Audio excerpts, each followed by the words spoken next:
Prince Harry announced his engagement to actress Meghan Markle on the 27th of November.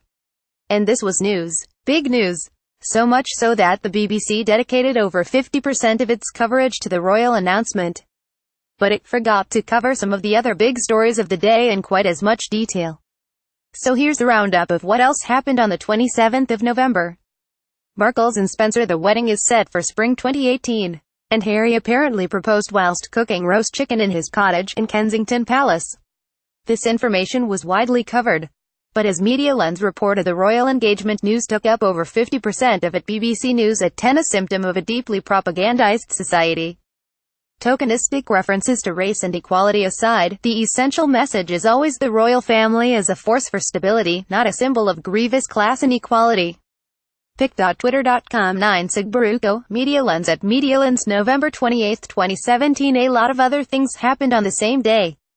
21 minutes. Just 21 minutes after the royal engagement story broke, the government announced that benefits will be frozen for the next 12 months, and it means the average working family will lose around £315 a year in real terms.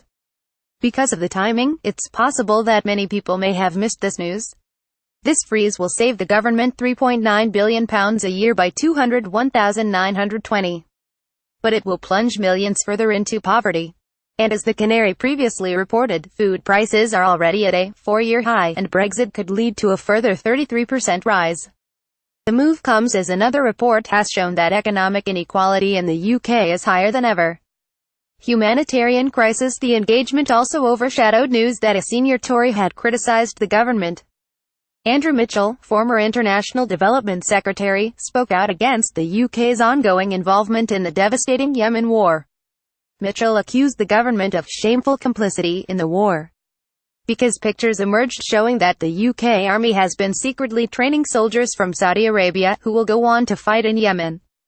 Although the story emerged on the 26th of November, royal news overshadowed more detailed coverage about a war that has been declared the world's worst humanitarian crisis.